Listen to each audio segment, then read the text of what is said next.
100% PSG, le MAG. Pia Clément. Bonjour à tous, bienvenue dans l'épisode 39 de 100% PSG le MAG. Il y a des matins comme ça où on se réveille et on se dit « je sens que ma journée va être chambée ». Moi, ça fait au moins 2 heures qu'à tous les gens que je croise, je leur dis « dans 1h32, je reçois Guillaume Haro ». Et maintenant, il est dans le studio avec moi. Guillaume Haro, évidemment, ancien numéro 9 du Paris Saint-Germain, resté 5 saisons au club de 2008 à 2013, 166 matchs, 56 buts, 16 passes décisives et surtout une image, une empreinte indélébile dans le cœur des supporters. Salut Guillaume. Bonjour. Ça me fait vraiment hyper plaisir de te recevoir aujourd'hui parce que tu fais partie des joueurs qui représentent 2 périodes, celle d'avant et celle d'après. Avant QSI, après QSI, tu es un des survivants qui a réussi à perdurer après l'arrivée du Qatar au Paris Saint-Germain. Et donc, tu es dans le cœur des petits jeunes et de ceux qui étaient là un peu avant, les quarantenaires comme moi, qui suivaient le club avant et que tu as énormément marqué. On va bien sûr parler aujourd'hui de ton duo inoubliable avec Mevlut. C'est pas que ça, ton histoire avec le Paris Saint-Germain, mais c'est ce qui ressort à chaque fois en premier quand on parle de toi. On va en parler ensemble, bien entendu, et ça commence maintenant. 100% PSG, l'interview. Alors Guillaume, tu as plein de casquettes. Tout le monde sait maintenant que tu fais de la musique. On va en reparler aussi pendant cette émission. Je t'avoue que j'étais à 2 doigts de te demander de venir avec ta guitare. Puis je me suis dit, il va se dire, c'est quoi ce traquenard? Donc j'ai pas osé. Je suis à 6 minutes, je peux faire un aller-retour rapide. Ouais. Mais tu reviendras alors. Bien si sûr. t'es à 6 minutes. Ah, mais bien sûr. Mais trop bien. Non, mais franchement, j'ai hésité, mais t'inquiète, on va quand même faire un peu de musique, parce qu'on était obligés. T'as aussi une casquette de consultant maintenant, t'as été consultant chez Canal+, avant, et maintenant tu fais partie des visages récurrents de Ligue 1+. Au moment où on enregistre, Ligue 1+, vient de passer le 1 million d'abonnés, donc déjà félicitations, c'est cool. Merci. Ça fait quand même vachement plaisir d'avoir une chaîne qui commence à marcher en Ligue 1, voilà.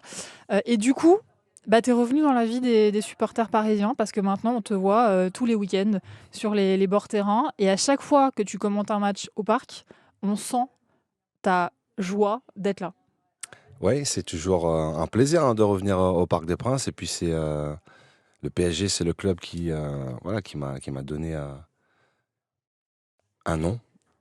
J'avais le mien, mais il a sublimé. Donc, c'est vrai que les souvenirs au PSG, ils sont indélébiles. Et à chaque fois que je reviens au parc, nous, les anciens, on profite. On profite de cette hype Paris Saint-Germain. Et c'est bien aussi que le club nous fasse, au-delà du travail de consultant, nous permette aussi, les anciens, de temps en temps, de venir et de bosser toujours avec le club. Et voir accessoirement d'assister à une finale de Ligue des Champions entre anciens. On va évidemment raconter tout ça parce que ça avait l'air tellement fou, votre déplacement à Munich pour la finale. Voilà. On va en reparler, mais j'ai envie de m'arrêter sur le mot sublimé que tu as utilisé parce qu'on a souvent dit pendant longtemps que le Paris Saint-Germain était un club qui détruisait les carrières. Parce que c'est pas facile de dire non, par exemple, à la vie parisienne. C'est pas facile de résister à la pression. Toi, tu fais partie des joueurs qui ont aimé leur passage au Paris Saint-Germain et qui peuvent dire merci aujourd'hui. Ah, bien sûr, mais totalement. Moi, sans le PSG, on va pas refaire l'histoire avec les six, on pourrait tout réinventer, mais Paris, en tout cas, j'ai tiré le maximum et le meilleur pour moi, et ça a été, ça n'a pas été toujours facile. Rien ne l'est, mais mon passage, en tout cas, au Paris Saint-Germain, pour moi, il est positif, ouais. Quand tu arrives au PSG, donc toi, tu es un enfant de La Réunion, l'île de La Réunion, évidemment. Toujours. Tout le monde le sait, bien sûr. Tu es aussi un adulte de La Réunion, évidemment. Quand tu arrives en France, tu as déjà 20 ans, donc tu es déjà pour le coup adulte. Tu arrives au Havre. Et quand tu signes au PSG, tu n'es pas du tout un joueur lambda, puisque tu es meilleur buteur de Ligue 2. Donc déjà, le PSG ne te crée pas de from scratch. Tu es déjà un joueur confirmé, tu es déjà un joueur talentueux, et ton nom circule un peu partout en Ligue 2 et en Ligue 1. Oui, c'est vrai que j'étais dans une position de force où j'avais le choix.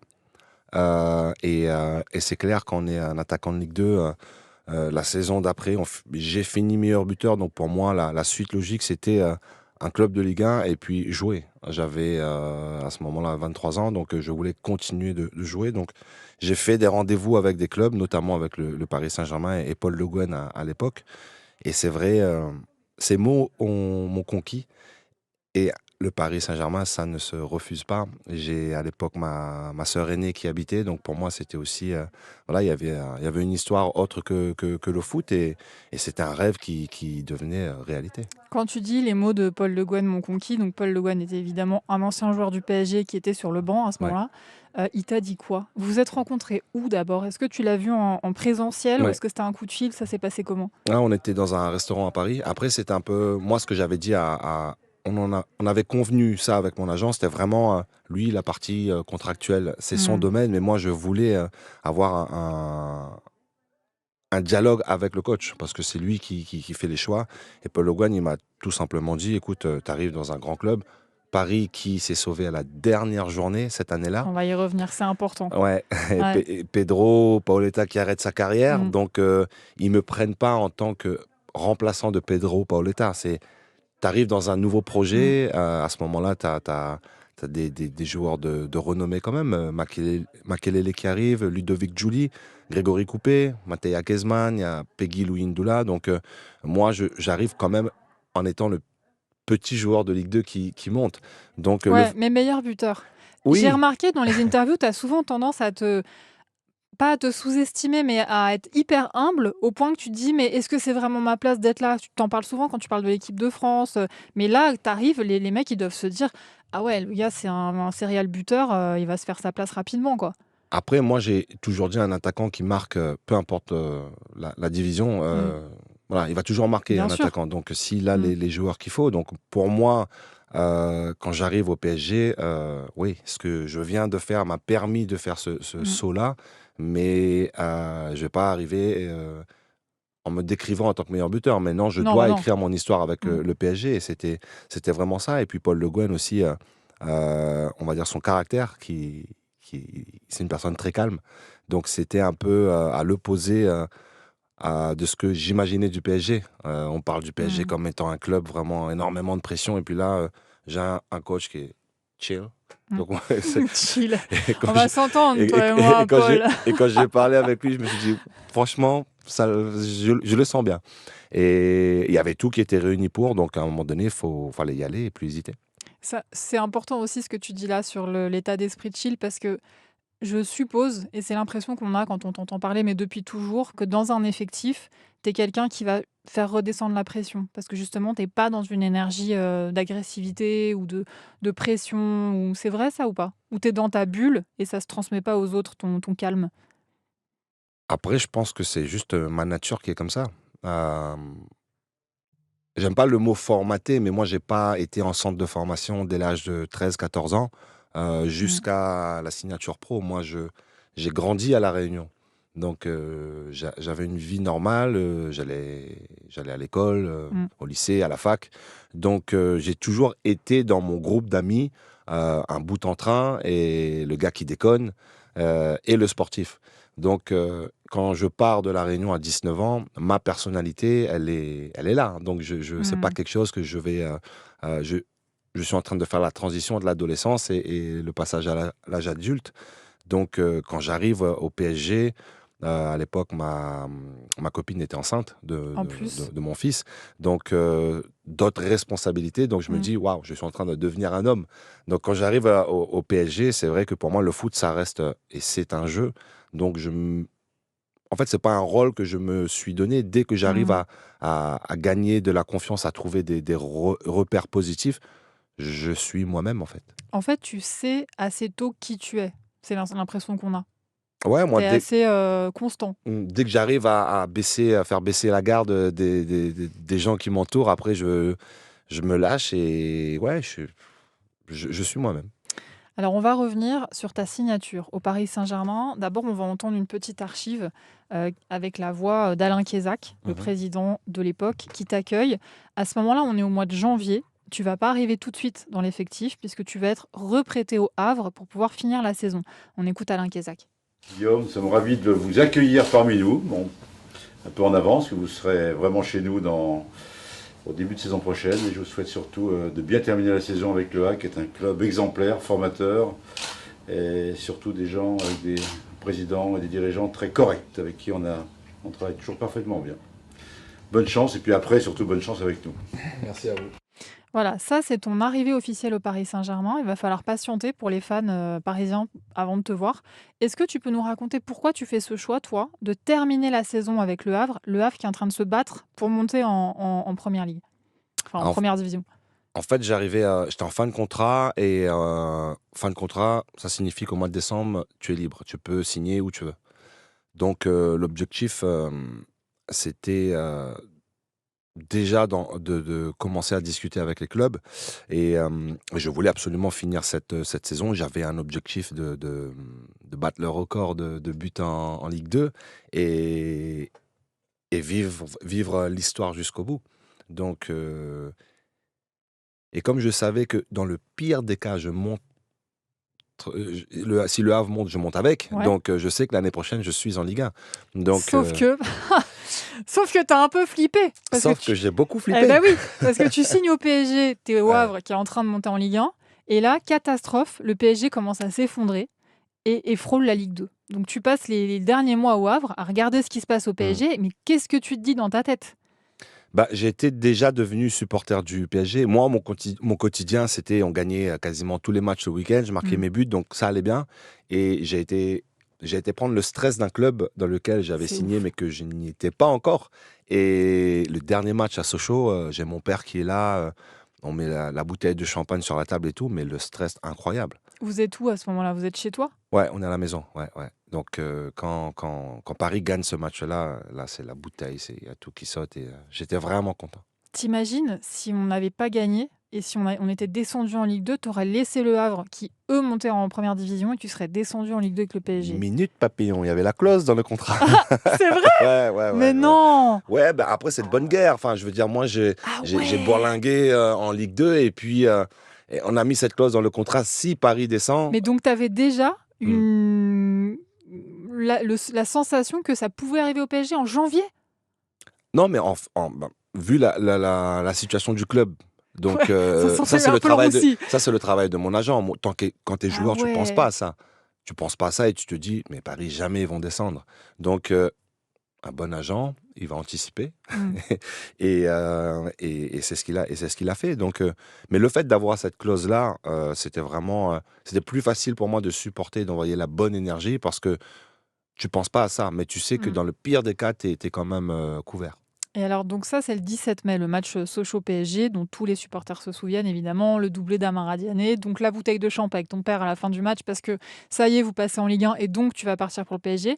Mais 7 jours avant, il y a les adieux de Pedro Miguel Paoletta au Parc des Princes, qui est un moment déchirant. À chaque fois que tu Ouais. revois les images, tu es obligé de pleurer. Toi, tu es numéro 9 comme lui. Tu vois Pedro Miguel Paoletta qui s'en va. Qu'est-ce que tu te dis à ce moment-là? Ça te concerne directement, son départ, forcément. Ouais, moi j'étais un peu triste parce que je m'étais dit, si je si j'ai la chance, l'opportunité de bosser au quotidien avec lui, je vais apprendre des choses. Mm. Donc j'étais un peu triste qui décide d'arrêter à ce moment-là, mais s'il était resté, à aucun moment je l'aurais vu lui comme une concurrence. C'était au contraire du pain béni pour moi, m'entraîner au quotidien avec le meilleur finisseur de Ligue 1. Et pour l'anecdote, je me souviens, j'étais mes premiers entraînements au camp des loges. Avant, les entraînements étaient ouverts au public. Et à la fin d'un entraînement, je sors et puis séance d'autographe et tout. Pedro qui arrive, et évidemment, bah, Ah oui. tout le monde s'enflamme. Et le petit qui m'avait donné son papier pour que je signe, Il te l'a arraché. il a arraché Pedro, Pedro, Pedro, je suis là, je suis là. Et Oh, le seum. voilà. Non, mais c'était marrant. Moi, C'est pas le genre de truc que tu j'en veux prends même mal, pas. toi. Non, non, non, pas du tout. Ouais. Ça se comprend. Pedro, il avait porté l'équipe. En plus, vraiment, c'était la star de l'équipe totale, quoi. Donc, tu arrives à l'été 2008. Le club est sauvé de la relégation. On va faire un petit point juste sur l'effectif pour que les gens se souviennent un peu. Donc, dans les cages, il y avait Michael Landreau et ou Apoula Edel. Il y avait comme défenseurs Sylvain Armand, Zoumana Camara, Mamadou Sakho, Marcos Seara, Grégory Bourillon, Sami Traoré et puis Mabiala aussi. Milieu de terrain, il y avait quand même du lourd, hein. Claude Makelele, Cessignon, Jérôme Rotten, Jérémy Clément, Clément Chantôme, Ngoyi, Younous Sankaré, Moulumbu qui sont des titis. Et puis en attaque, à côté de toi, il y avait Peggy Louindoula, Ludovic Giuli, Mateja Kezman, Fabrice Pancrate qui s'en Mhm. va, je crois, au moment où tu arrives, non? Ou tu fais un peu. Fabrice, je Tu crois fais une qu'on fait, saison on avec fait lui? 2 ans avec, hein, je crois. 2? Ah ouais. Je sais plus. Ok, au moins une en tout cas. Et Loris Arnaud. Quand tu arrives dans cet effectif-là, avec Paul Le Guen sur le banc, tu te dis quoi?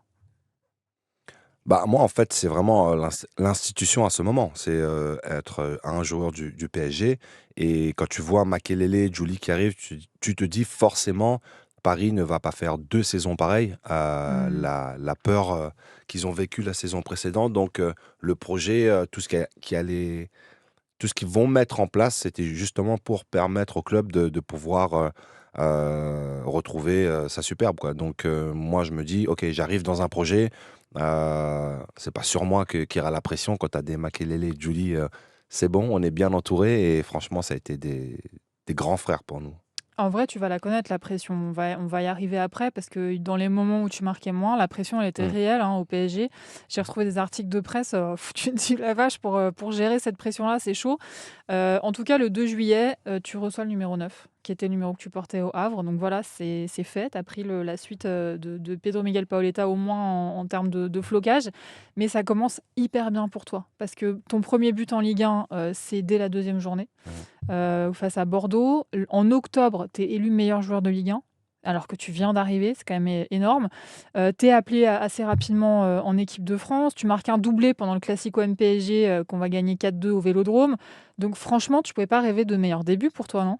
Ah ouais, c'était le rêve éveillé, hein. C'est vrai que bon, le premier match à Monaco, je m'en souviens, j'ai pas fait la sieste, je pouvais pas dormir, j'ai été frappé à la chambre de Peggy pour lui dire, écoute, parle-moi, donne-moi des trucs, je stresse comme Ah jamais j'ai ouais. stressé.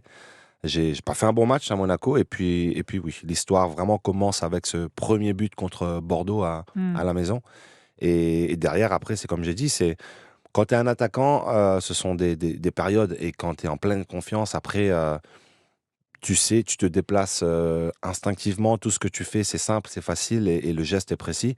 Et les périodes de doute, voilà, t'apprends et tu grandis. Et c'est vrai, toute cette période-là, pour moi, j'ai été tellement bien entouré que ça a été, entre guillemets, facile pour moi parce que les gars autour, ils étaient bons. Bien entouré par les coéquipiers, tu veux Ouais, dire. ouais, ouais. Qu'est-ce qu'il t'a dit, Peggy Louindoula, quand tu es allé dans sa chambre et que tu lui as dit je stresse, parle-moi?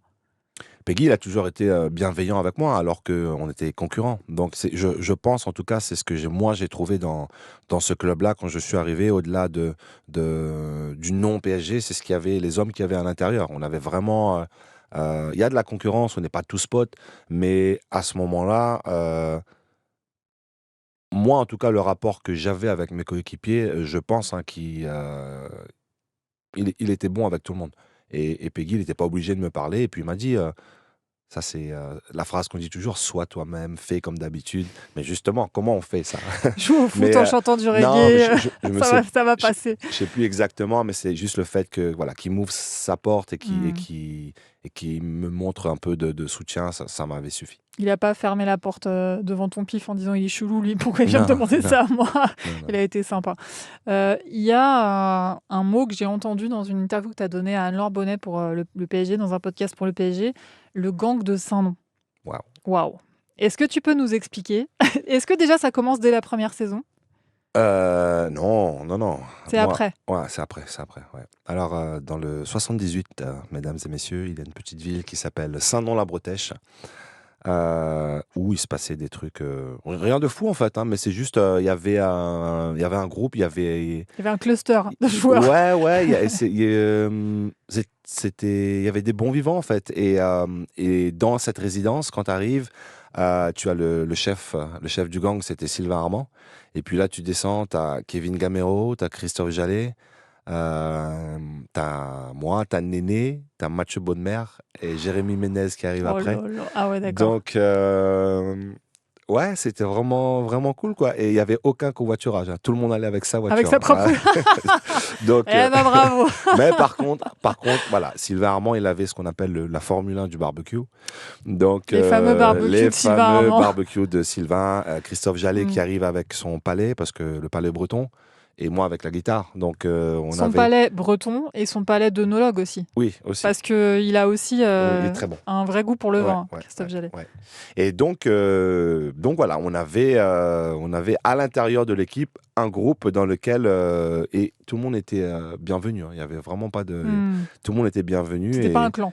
Non, c'était pas un C'était un clan. gang, mais pas un clan. Ouais, on l'appelait le gang de Saint-Nom parce qu'on arrivait, on était toujours ensemble. Ouais. Et même Carlo Ancelotti, il est venu faire les barbecues avec la guitare et lui, il kiffait ça. Donc et puis on le faisait pas. C'était pas quelque chose où on le faisait quand on pouvait se le permettre. Alors, il y a beaucoup des joueurs du gang de Saint-Nom qui sont pas arrivés encore au moment où on en est, là, la saison 2008-2009. Mais il y a déjà Sylvain Armand. Tu dirais que c'est un de ceux avec lesquels tu as le plus vite accroché, Sylvain Armand? Moi, je traînais le plus souvent avec Edel Apoula et Stéphane Sessegnon. Nous, on était vraiment... Ça, c'est deux joueurs dont je voulais qu'on reparle justement. Ouais. Et puis après, quand j'ai déménagé à Saint-Nom, évidemment, je me suis aussi rapproché de Sylvain et toute la bande. Et c'est vrai que Sylvain, c'était l'ancien. Il était là depuis un moment, il savait tout. Donc, naturellement, quand tu avais besoin de quelque chose, c'était Sylvain et les bons tuyaux, quoi. Donc, c'était l'homme à appeler. Et il faut toujours avoir un Sylvain Armand dans son équipe. J'adore. Sur Apoula Edel, justement, j'aimerais qu'on en dise un mot parce que aujourd'hui, on ne cite Apoula Edel que pour dire qu'il faisait des boulettes. Ouais. Il a quand même fait des bons matchs au Paris Saint-Germain. Il a en plus une histoire personnelle pas forcément hyper facile de footballeur. Est-ce que tu peux nous raconter comment lui il vivait ces années au Paris Saint-Germain? Je pense que c'est à lui qu'il faut poser la question. J'aimerais bien. J'ai essayé, ouais. j'ai pas encore réussi à avoir son contact direct, mais j'ai essayé. Non, ça a été violent. Ça a été très violent pour lui parce que après, les Camerounais, tu sais, ils ont cette forte personnalité. Hein, et d'elle, il en avait une. Mais on se chambrait énormément. C'est pour ça que je me permets de parler aussi ouvertement.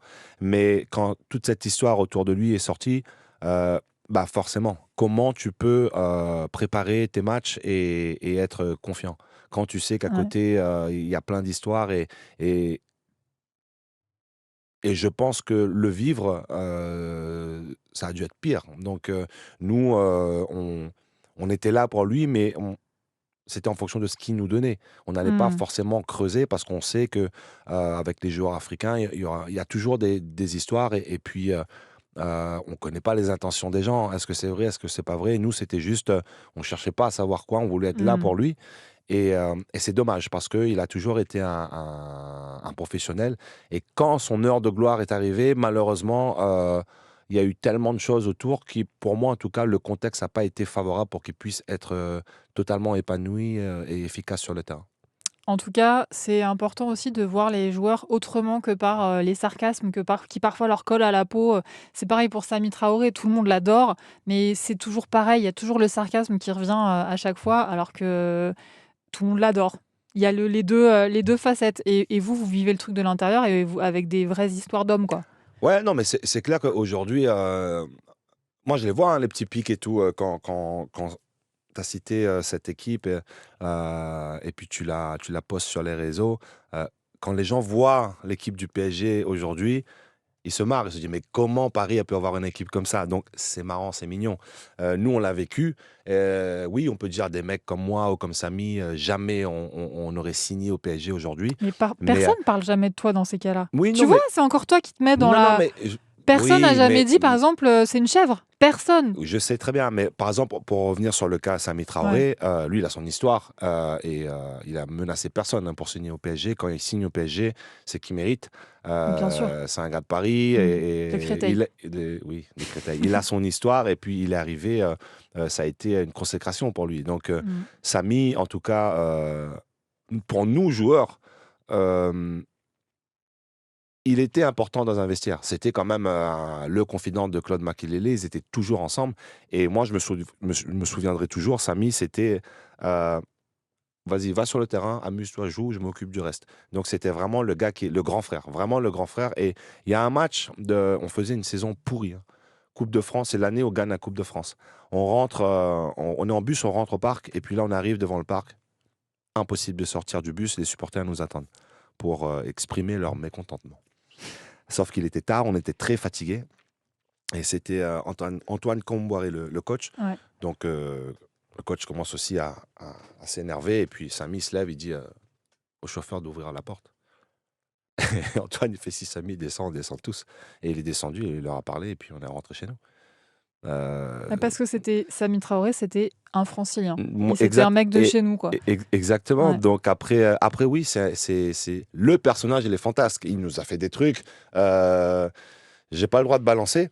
C'est des dossiers qu'on garde entre nous. Mais il a fait des trucs qui, forcément, quand tu regardes le foot d'aujourd'hui, c'est paradoxal. Enfin, ça va pas ensemble. Mais c'était une autre époque. C'était une autre époque. Et voilà, nous, on a eu notre plafond de verre, c'était le PSG. On a donné ce qu'on a pu avec beaucoup de cœur. Aujourd'hui, les joueurs sont beaucoup plus carriéristes et pour eux, jouer au PSG, c'est juste un club de passage. Donc nous, si on avait pu y rester et y mourir, on serait resté. Je pense que dans les effectifs actuels du PSG, il y a des contre-exemples. Il y a des joueurs qui ont, Ouais. par exemple, il y a Marquinhos, il y a eu Verratti aussi qui a fait toute sa carrière au PSG quasiment. Il y a quand même des vrais amoureux. Il y a Kimpembe, évidemment, bien sûr, qui vient de partir. Il y a quand même des joueurs qui sont vraiment restés. Et voilà, Thiago Silva. Voilà. Oui, mais tu parles aujourd'hui du PSG des Qataris. Ouais. Et je remets pas en cause leur amour pour le club.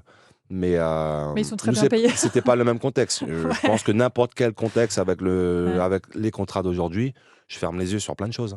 Et t'as envie de rester.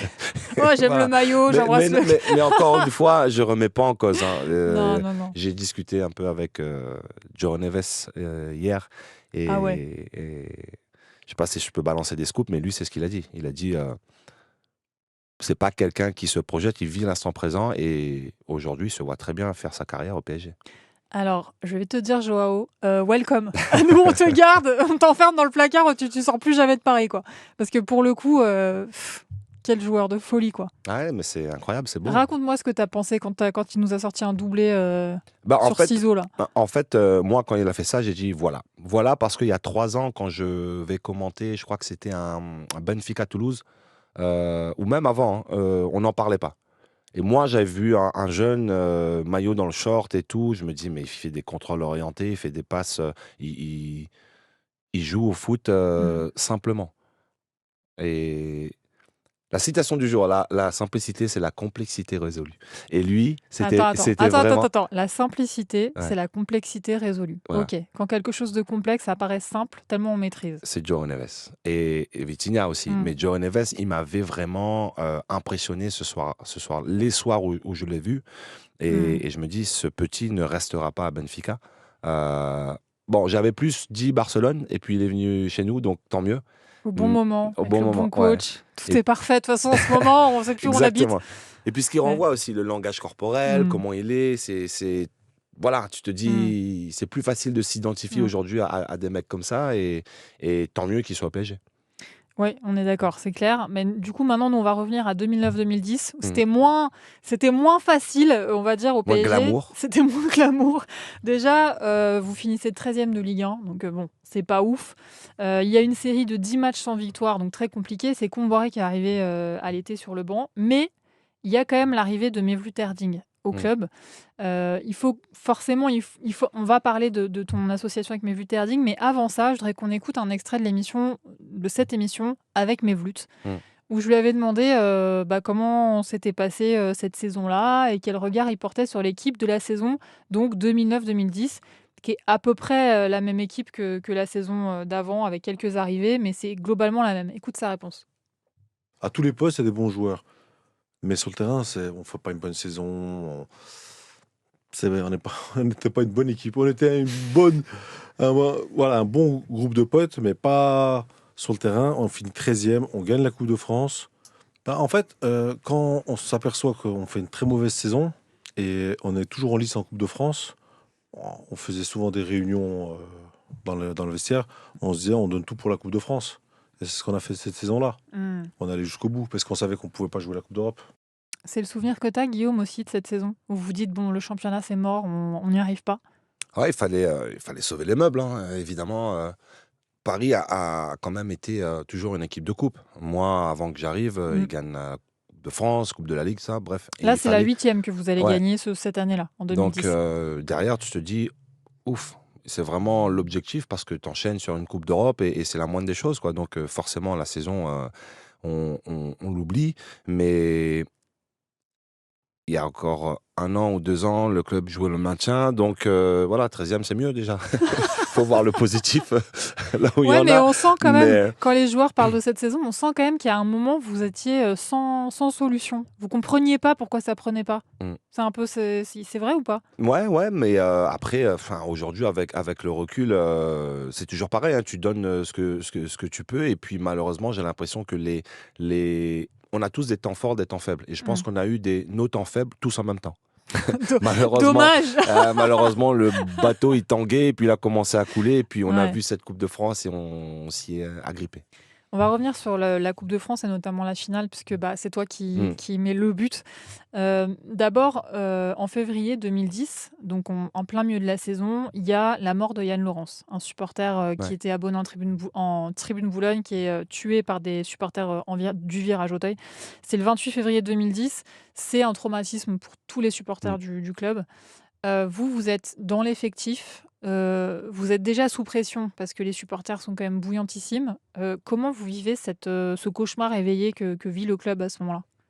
Après, nous, on n'a pas vraiment de poids dans les prises de décision. Donc, quand il se passe ce genre de truc, quand tu sais que tu as ta famille qui vient au match, moi, mes sœurs, elles prenaient le métro et tout, ça te fait peur. Et tu te dis, à quoi bon, quoi? Mm. Les gars, c'est juste du foot. C'est ça, ce club. Euh, et après, tu fais confiance, en fait. Tu fais confiance parce qu'il y a des décisions qui vont.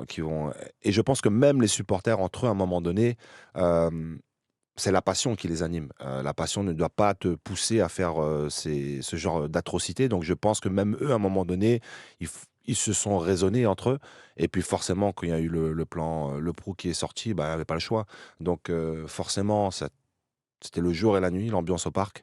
Eh ben oui, t'as Donc connu ça, les avant et les l'effondrement, après quoi. du PSG, voilà, j'ai Ouais. autant connu le côté suprématie avec l'arrivée des Qataris, mais j'ai connu le parc avant et c'était juste le feu. Quand on me Mm. dit la meilleure ambiance, si tu as connu le parc avant le plan, le Prou, c'était juste incroyable. Veille de match contre Marseille, les gars ils sautaient sur les voitures, fumigènes, tu Mm. veux que être sur le terrain, quoi. Et donc oui, ces supporters-là, ils sont quand ils vont dans les extrêmes, ils font pas semblant. Donc quand ça reste dans le domaine du sportif, sous le signe des encouragements, c'est top. Là, ça a été trop loin. Ça a été trop loin et du coup la réponse du club et des autorités a été radicale avec Mm. le plan Le Prou. Avant le plan Le Prou, il y a donc cette finale de Coupe de France Ouais. qui sauve la saison. Déjà, j'ai cru comprendre que tu joues cette finale avec le doigt cassé. Yes, sir. C'est fou ça. Ouais, Tu le c'est- casses en match, pendant le match? Pendant le match, ouais. Première mi-temps, je fais un match éclaté au sol. Non, mais je pense que j'ai fait quelques finales. J'ai eu quand même cette performance à mon effigie et j'en ai pas fait des superbes, hein, mais j'en ai gagné pas mal aussi. Et cette finale-là, je suis passé à côté de mon match. Et puis, il y a je crois que c'est contre Sébastien Puy-Grenier, c'est contre Monaco. Et il y a eu un duel et je me pète le doigt. Lequel? L'annulaire? Tu montres Celui-là. Ouais. Et douleur intense parce que tu es en train de penser. Et du coup, quand tu fais un match et que tu penses à autre chose, forcément, Mhm. quand le ballon. Bref, c'est une finale avec la pression, tout ce qu'il y a autour. Donc, très délicat pour moi. Le match en lui-même, il n'est pas très beau. Donc, il y a cette discussion avec le doc à la mi-temps. Je lui dis, doc, j'ai très mal. Qu'est-ce qu'on fait? Il me dit, écoute, tu reprends et puis tu vois s'il faut. T'es même Et pas strappé, rien. Ton doigt, je il m'en est. souviens même plus, je pense Ouais. pas, hein, je pense pas. Et en même temps, je voulais pas trop dire parce que je voulais pas sortir. Et il y avait des regards, des échanges de regards avec le banc pour savoir tu fais quoi, tu continues. Mm. Et puis quand tu vois que le chrono il tourne et que tu le sens à un moment donné dans le match, il va rien se passer. Il n'y aura Les gars, pas de on but. est 22, on est tous nuls. Mm. Donc ça va se finir, ça va se terminer au tir au but. Et moi, les tirs au but, je suis le premier, j'y vais toujours moi. Donc au moins, je serre les dents jusqu'au penalty. Mm. Et Ça c'est veut dire qu'il faut se cogner une prolongation avant, quoi. voilà, donc c'est ce Mm. que j'ai décidé. Donc, Mm. et là, tu essaies de faire abstraction. parce qu'un doigt cassé, quand tu cours, ça lance. Et moi, mon jeu, c'était 80% les duels aériens, donc il fallait tout serrer. Donc j'ai été vraiment au forceps et puis et j'ai bien fait. T'as bien fait parce que à la 105e minute, il va se passer ça. Ce que tu vas entendre là, c'est le commentaire de ton but par Bruno Salomon sur notre antenne à l'époque. Allez Christophe, la frappe, la tête, but. Goal, goal, goal, goal, goal, goal, goal. Guillaume Marot, goal pour le PSG. Guillaume Marot, Ruffier fait sa première faute de main et voilà Guillaume Marot qui smash le ballon au fond du filet. J'avais jamais entendu celle-là. Hein. Non, T'as vu, on j'avais était à fond. Hein. J'avais pas cette version. Ruffier fait une faute de main enfin parce que pour le coup, il n'était pas nul sur ce match-là. Ruffier, le Ouais. gardien de Monaco, il avait arrêté beaucoup de trucs. Parce que vous aviez eu des occasions. Hein. Même Mevlut avait touché la transversale sur un piqué. Enfin, il y avait eu des trucs. Mais voilà, c'est toi qui marques de la tête. Ouais, Comme tout bon Guillaume Marot ouais. qui se respecte. Ouais. C'est quand même ton style. C'était mon style et puis là, fallait juste être là au bon moment. Donc avec mon doigt qui me faisait mal, je pouvais pas aller trop loin non plus. Donc j'ai accompagné l'action et puis Claude et Jaja sur le côté qui. Jaja. Ouais, c'est Jaja, c'est son petit Ouais. nom. Et puis le ballon qui me revient sur la tête et là, quand je le vois, je me dis merci. Trop facile. Merci. Là, on sent parce que Ruffier repousse le ballon et Ouais. on sent qu'il se dit mince, c'est sur Guillaume Marot. Ouais, et puis après, derrière, quand je la revois, cette image de célébration, ma tête, je suis tellement dans un sentiment de les gars, me sautez pas dessus, j'ai c'est tellement vrai. mal au doigt. Roten, il te saute Ouais, dessus et et on là- sent que t'es en train de dire ah non, ouais, j'ai trop ouais, mal. ouais. Ouais, c'est vrai. Mais après, voilà, on a tous rêvé de marquer le but en finale, d'une finale. Donc, en étant petit, on a tous rêvé de ce soir-là. Et derrière, je crois qu'ils vont faire la fête. Et moi, j'ai tellement mal, je rentre à la maison. Ah ouais, Ouais. bah, en même temps, Ouais. ça se comprend. Ouais. Et Comboiré, après ce match-là, il va dire à la presse, vous ne pouvez pas imaginer à quel point on a pu souffrir cette saison avec tout ce qui nous est arrivé. Alors c'est un immense bonheur de gagner cette coupe. Ce soir, mes joueurs ont été énormes. Malgré une énorme pression, ils ont répondu présent. Et ça, c'est vrai. Bien quelque sûr, part. bien sûr, parce que forcément, nous, c'était dans la communication, c'était l'objectif principal. Fallait sauver la saison. Donc, on l'a tous dit. Donc, on se remet encore un coup de pression sur la tête. Et Monaco, du coup, eux, ils se disent tranquille, outsider, on va les piquer. Donc, c'est vrai que le contexte, il n'était pas idéal, mais voilà, il fallait prendre ses responsabilités. Il fallait absolument gagner cette coupe-là. Non pas pour dire on a gagné la Coupe de France, pour dire les gars, on sauve la saison d'abord. Et puis après, tu te dis bon, c'est quand même la plus prestigieuse de France. Ah, c'est un kiff, la Coupe Ah, de ouais, France. ouais, C'est surtout pour le PSG. Quoi. Mm. C'est vraiment la Coupe du PSG. Donc là, on arrive à l'été 2010. Le soir de la finale de Coupe de France, dans l'équipe d'en face à Monaco, il y a Néné. Mhm. Et il va passer du côté PSG pendant l'été. Néné, c'est un joueur dont on parle très peu aujourd'hui, alors que franchement, à l'époque, c'était un bonheur de le voir sur le terrain. Moi, je me souviens à l'époque, j'avais toujours coutume de dire que c'était les bulles dans notre champagne au PSG, parce que dès qu'il touchait le ballon, il se passait un truc. Quand il arrive, toi, et que tu commences à le voir à l'entraînement, etc., qu'est-ce que tu te dis? Ah ben moi, j'avais suivi, forcément, on avait Monaco. suivi ses prestations à Monaco. Et puis, moi, j'ai eu la chance quand même d'avoir eu Jérôme Roten, Ludovic Giuly, Stéphane Sessegnon, des mecs qui te déposent les ballons sur la tête. Donc moi, quand Néné il arrive, je me dis one more. Et Il tire les corners, hein, t'en mets des ballons, ouais. des buts sur ses corners. Mais c'était vraiment ça pour moi. Ouais. Hein. La qualité de ses centres, je me suis dit, je vais en marquer 15 cette année. Donc, encore une fois, très... pas égoïste, T'en mais, marques 20 cette année-là. mais je me dis, voilà, je pense à moi d'abord. Son arrivée va me permettre de... Et puis après, il arrive à Saint-Nom-la-Bretèche, donc... En plus, Néné aussi. Ouais, oh là là, mais excellent. Mais lui, il n'était pas trop gang de Saint-Nom, c'était plus, Non. bon, les gars, moi, je vais à Paris. Donc, il était souvent à Paris, mais il est quand même venu chez nous. Ouais. Il a fait des barbecues chez Sylvain. Quelques-uns. Quelques-uns. Dans cette saison, il y a des très bons moments, il y a des moments plus compliqués. C'est la saison où arrive aussi Mathieu Bodmer et Siaka Tiéné pour essayer de suivre un peu l'effectif. Déjà, tu te démets l'épaule en septembre avec l'équipe de France et tu vas souffrir toute la saison. Jusqu'à l'année d'après, jusqu'à ton opération, finalement, tu vas avoir mal tout le temps. Ouais. Jack Bauer, 24 heures, tu connais? Ouais, Bah voilà. évidemment. Je suis parti d'une possible arthroscopie, genre, je me fais opérer en un mois, c'est bon, c'est réglé, à ouais, mais avec toutes les échéances qui arrivent, j'ai pas le temps. Un mois, c'est trop long. Donc, je serre les dents, encore une fois. Et là, je fais une année où, allez, en moyenne, une fois par mois, mon épaule, elle sortait, et puis je la remettais en Toi-même, mode. sur le terrain. Avec le réflexe de se dire clac, parce que tu sais pas Cloc, comment. clac. Voilà. Et ben, forcément,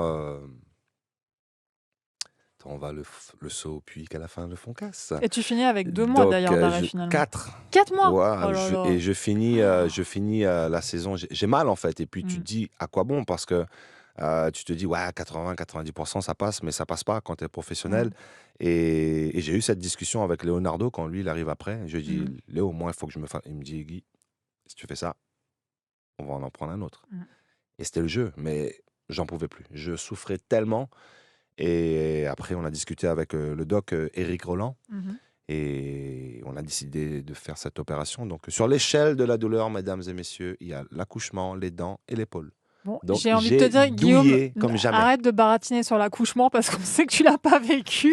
Non, mais Donc, c'est ce qu'on m'a dit. Moi, l'échelle de la douleur, l'accouchement number Gaël- one, les dents et l'épaule. Ouais, Donc, ok. pendant. En tout cas, ça fait très mal. Ça fait très mal. Ouais, ça fait très mal. Ouais, 4 mois de réathlétisation. Ouais. C'est très long. Et surtout que c'est du coup au moment où QSI arrive et où voilà, toutes les stars commencent à arriver, c'est vraiment effectivement pas le bon moment.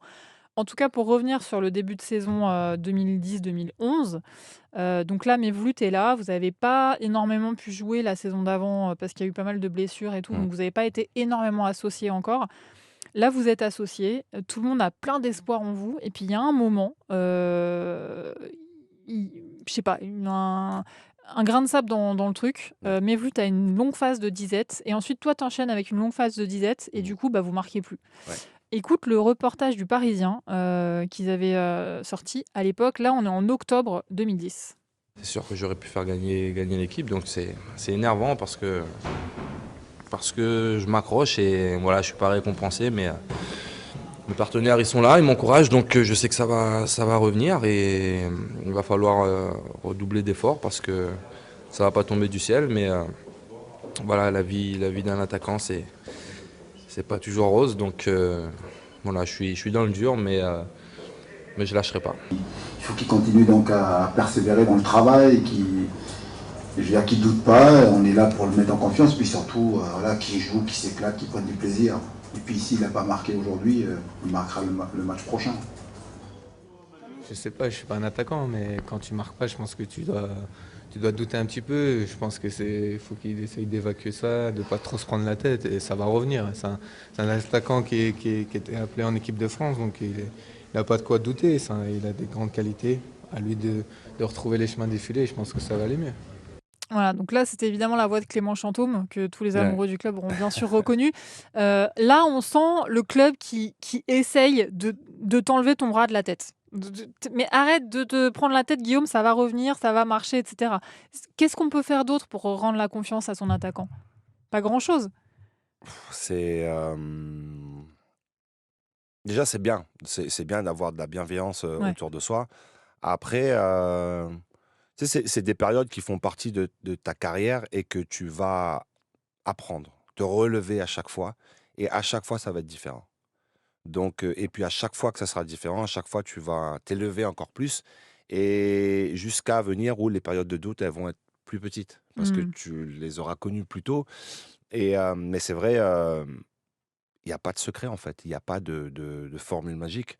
Tu reviens aux fondamentaux, tu fais des choses simples, à l'entraînement, devant le but, tu bosses, tu répètes tes gammes et puis tu essaies. C'est la fameuse expérience qu'on dit ne pense pas à l'éléphant blanc.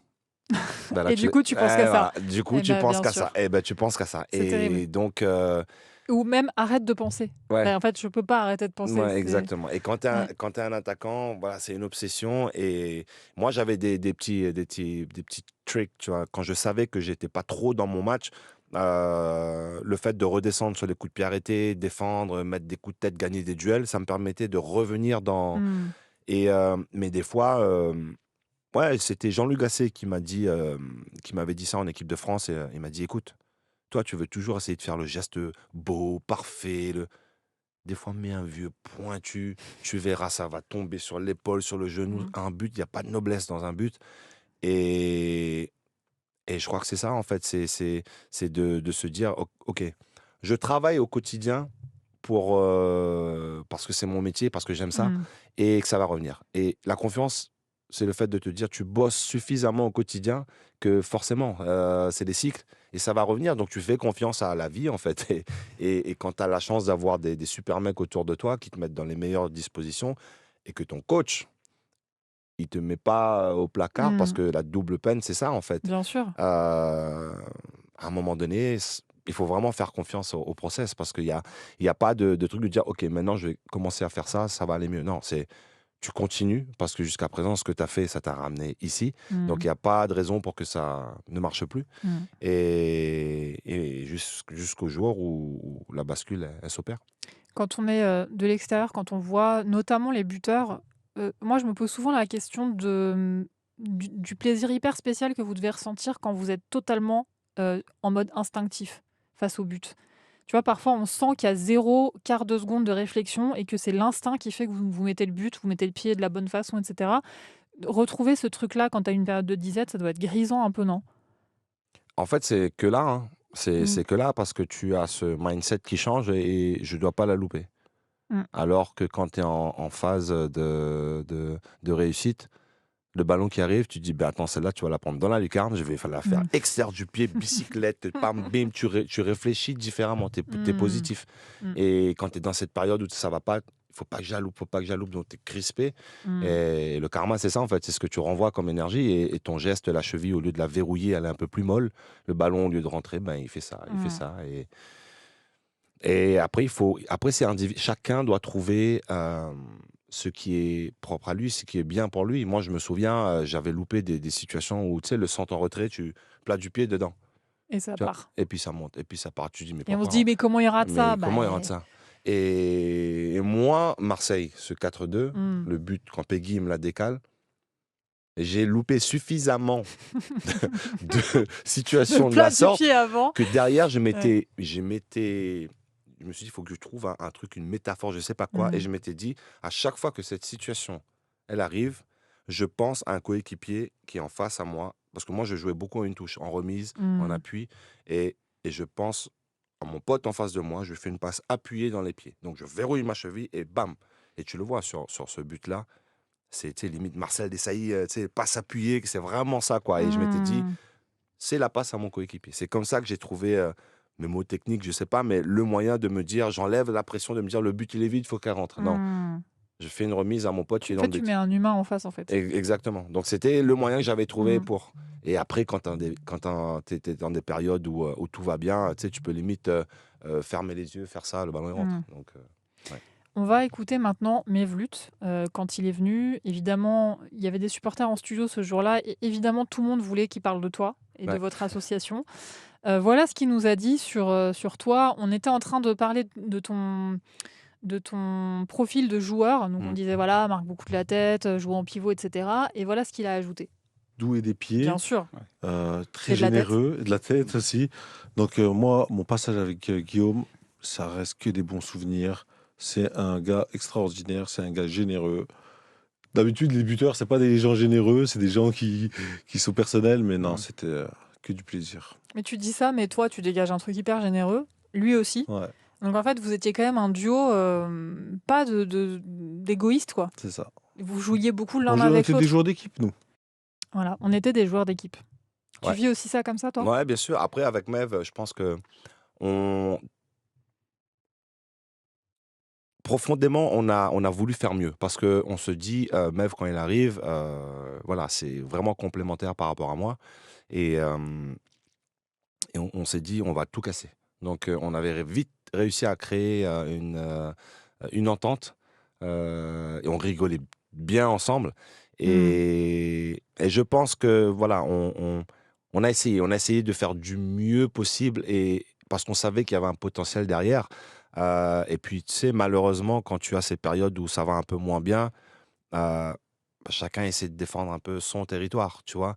Donc, je ne dis pas qu'il y a une concurrence qui s'est mise au milieu de tous les deux, mais comme je te dis, on est tous les deux tombés à un moment dans notre période un peu de disette.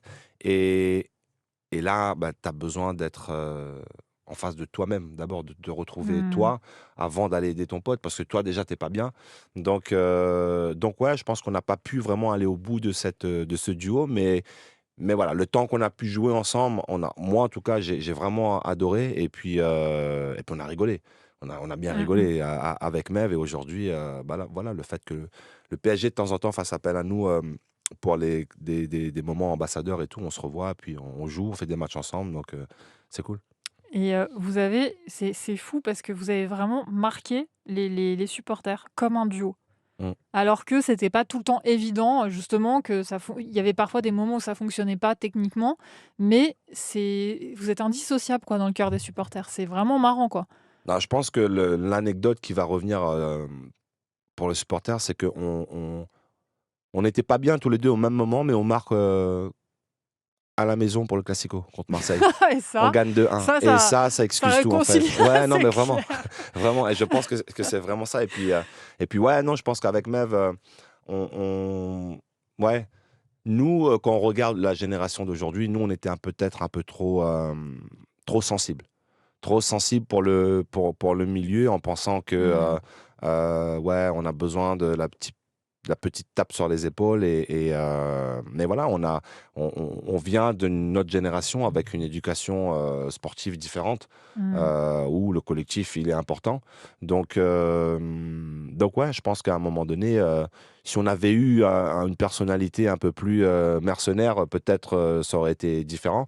Mais le fait qu'aujourd'hui les supporters retiennent une image positive de lui et moi, on se dit ben tant mieux Mm. qu'on ait été ces joueurs-là avec les hauts et les bas.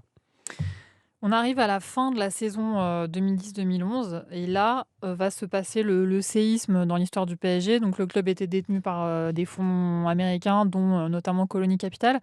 Et c'est donc QSI, le Qatar, qui va racheter le club. Déjà, comment vous apprenez ce passage? Je suppose qu'à l'époque, vous n'avez pas conscience du Non, changement qui s'annonce. non, non. Moi, je suis dans le bureau du président et puis avec mon agent, on Donc a Robin Leproux à ce moment-là, ouais le Robin président. Leproux, ouais. Et il y a Schalke 04 Dortmund qui s'intéresse à moi. Euh, à l'époque, il proposait 10 ou 15 millions, un truc comme ça. Mhm. Et c'est à ce moment-là où le président me dit, écoute, il y a un nouveau projet, le club va changer de dimension, donc nous, on veut garder nos meilleurs joueurs, donc t'en fais partie. Ok, bah, vamos, on y va. Mhm. Et puis, première recrue, Javier Pastore, donc on connaît pas, nous. Javier Pastore, on connaît pas, donc on va un peu chasser qui, lui, il met des Il petits coûte plombs et cher en tout, plus, des 42 47 millions, millions. waouh, c'est quoi ça? Mais on se dit, ok, si c'est des mecs comme ça, enfin, on les connaît pas, mais si c'est des joueurs à gros potentiel à devenir, ok, pas de problème. Euh, Et puis après, ça a déferlé, quoi. Et puis après, derrière, c'était waouh. Il y a eu les Thiago qui débarquent et Thiago qui arrive. Il dit, moi, je viens pas si Ibra, il vient pas. Et là, tu Thiago vois. Silva. Ouais, Thiago Silva. Et Parce là, qu'il y a eu Thiago Motta qui est arrivé aussi ouais. quelques mois après Pastore. Et un jour, tu vois le nom interminable de Zlatan Ibrahimovic. Et là, tu dis, waouh, ah ouais, ça y est. Donc, t'es content, en fait. Moi, j'étais content. Je me dis, mais à quel moment, moi, Guillaume Moirot, et je ne suis pas en train de Si. dénigrer ma propre Si, carrière. Non. Je sais où tu Mais vas. à un moment donné, je me dis à quel moment, moi, je vais jouer dans ce club avec les meilleurs. Et c'est parce que ce club-là, normalement, il s'appelle le Real Madrid, Barcelone, Manchester. Donc, c'est pas ce à quoi tu t'attendais en signant au PSG, quoi. Moi, à un moment donné, mon parcours, ma carrière, moi, je la kiffe. Et mon parcours, il est ce qu'il est. Donc, je sais qu'à un moment, je pourrais pas aller plus haut. Donc, même si au fond, j'en ai envie. Mais quand je vois tous ces mecs-là arriver, je me dis, bon, bah, de temps en temps, il faut être juste au bon endroit au bon moment. Donc, Leonardo qui nous dit, les gars, il y a un train qui arrive, prenez-le, fermez-la. On ne sait pas combien de temps. Il passera pas deux fois. On ne sait pas combien de temps ça va durer, mais en tout cas, carpe diem, quoi. Et donc, tu te dis, allez, bah, tu vas. Raconte-nous, Leonardo, comment il déboule là-dedans. Parce que moi, je me souviens que Trippier Makonda m'avait raconté que ça s'était passé dans un stage au Portugal, Mm. où il était venu parler à l'équipe. Tu as ce souvenir-là aussi, toi? Non, moi j'ai le souvenir de Léo qui il est arrivé en mode vraiment ah les gars maintenant on rigole plus, tu vois, mais pas autant. Vraiment, et il a Mm. respecté tout le monde. Moi, en tout cas, c'est ce que je pense, hein. Moi, mon rapport avec lui, bon, il a été court, mais il y a eu beaucoup de respect. Et il me dit, ne te fais pas opérer parce que nous, on compte Mm. sur toi, mais si tu le fais, on n'a pas le choix de racheter. Donc, il a été transparent. Donc, à aucun moment, moi, je peux dire, ouais, non, non, non. Mm. Mais oui, tu te dis, gentleman, le mec très smart quand même. Donc, tu Mm. respectes un mec comme Leonardo. Et quand tu vois le carnet d'adresses et les joueurs qui arrivent, tu te dis, bon, ben, ok, chapeau. Il y a pas que Pastore qui arrive hein, cet été-là. Il y a Kevin Gamero aussi qui Mhm. arrive en attaque. Il y a Jérémy Ménez. Il y a aussi Matuidi, Mohamed Sissoko, Sirigu, Bicevac, Lugano qui arrivent. Donc c'est vraiment Mhm. voilà. Mhm.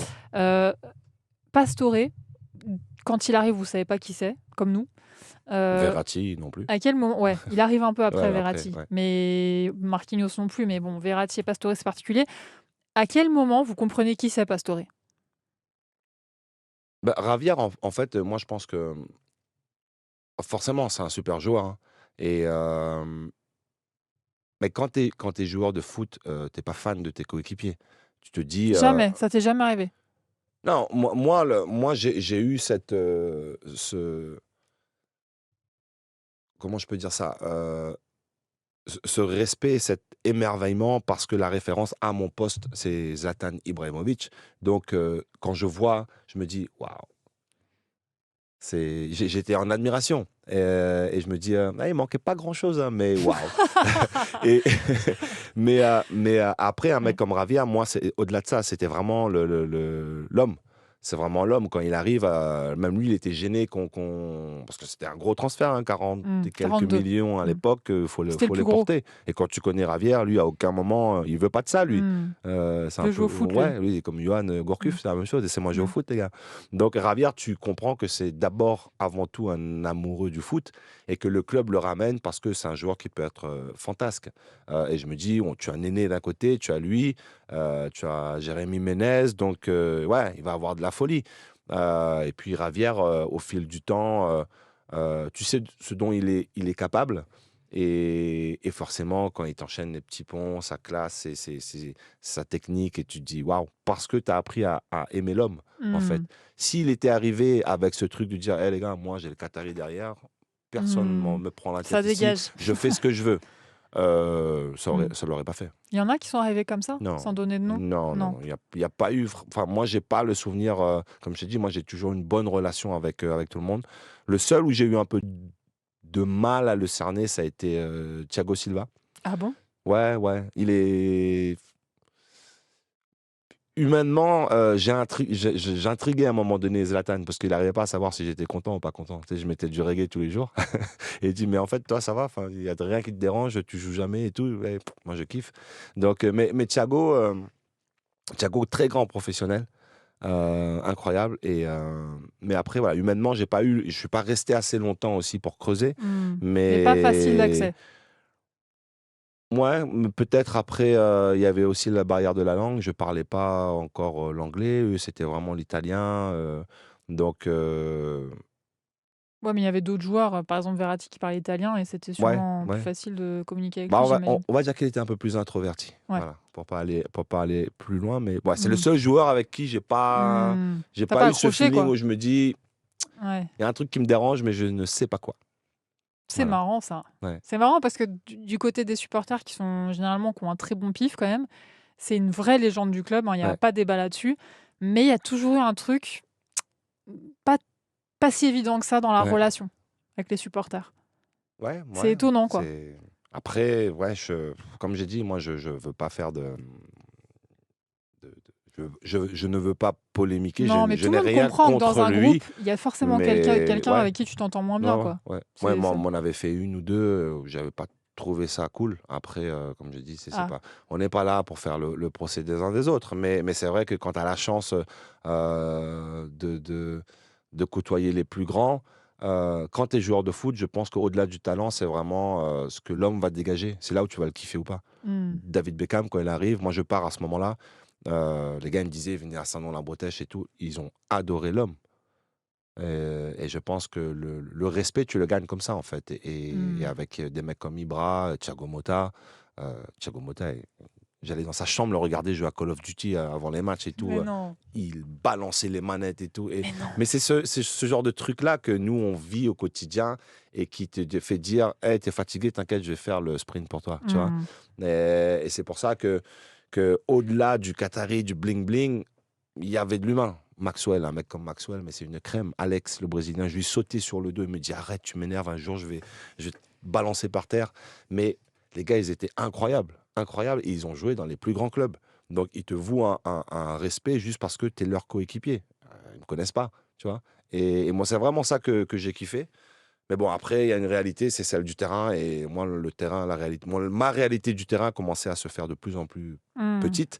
Donc, Tu il joues faut moins, aller. quoi, forcément. Ouais. Quand tu vois que tu es remplaçant pendant les oppositions à l'entraînement, là, tu sais que c'est chaud. Ah ouais. Là, tu sais que c'est chaud. Ça, c'est après le départ d'Antoine Comboiré. À partir du moment où c'est Ancelotti le coach, donc là, on est toujours dans la saison 2011-2012. À l'intersaison, pas à l'intersaison, à la trêve hivernale, Comboiré se fait débarquer, alors que PSG est champion d'automne. Donc, on se dit, bon, tout le monde comprend à peu près pourquoi, parce qu'il faut qu'il y ait un grand nom pour un grand projet, quoi, en gros. Et donc, Ancelotti arrive. Ça change quoi pour vous, ça ?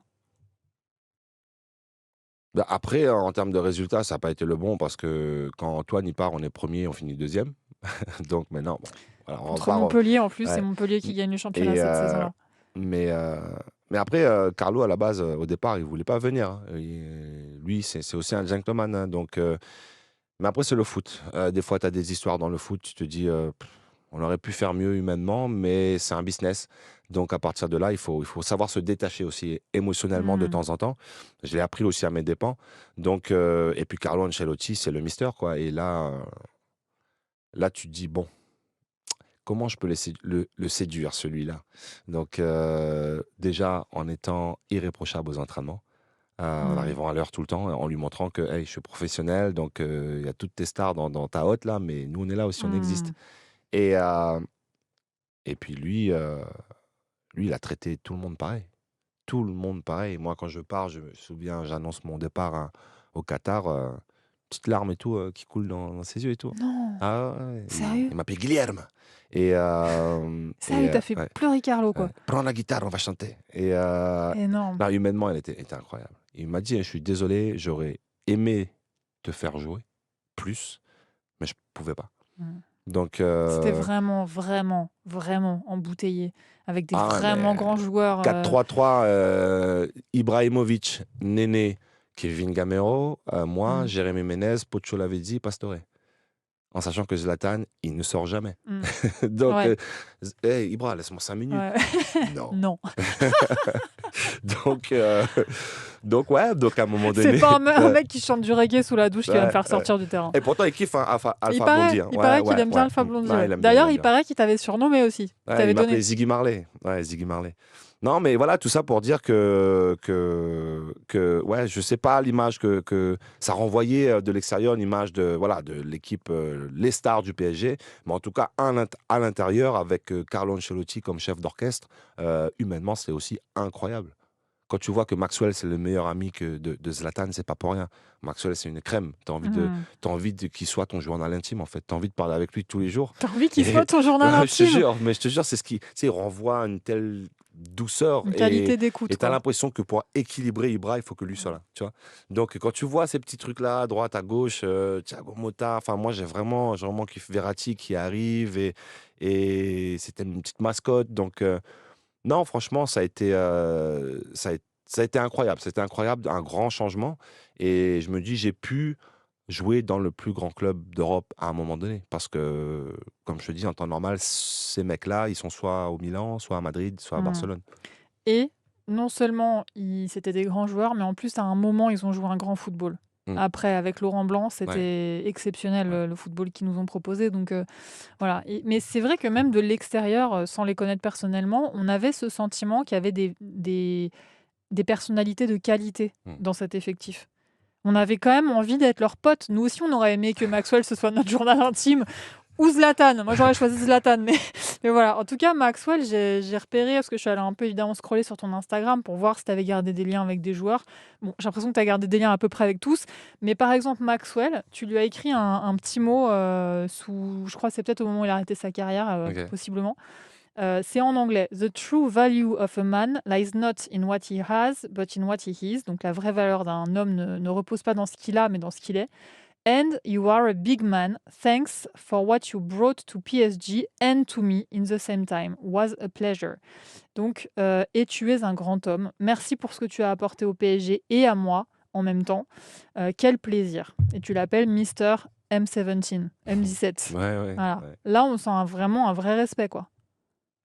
Il n'y a pas de faux respect. Mais il y a Bah, du ça dépend respect. des gens. Non, ouais. Non, mais si, en fait, si. Dans la Ouais. vie, il peut y avoir un faux respect. Il peut y avoir des messages de flagornerie, tu vois. Mais là, on sent que c'est quelqu'un que tu apprécies profondément. Oui, parce que pour moi, il incarnait le footballeur qu'on a tous envie d'être, en fait. Irréprochable, professionnel, déjà bon, Ouais, talentueux. ouais. Excellent même. Et il avait tout pour lui, positif. Il avait. Voilà, pour moi, me dire que le projet QSI avec comme tête de proue Maxwell, ça aurait été. Tout le monde, nous les joueurs, on aurait adhéré. Après, forcément, un joueur un peu plus en retrait. Mais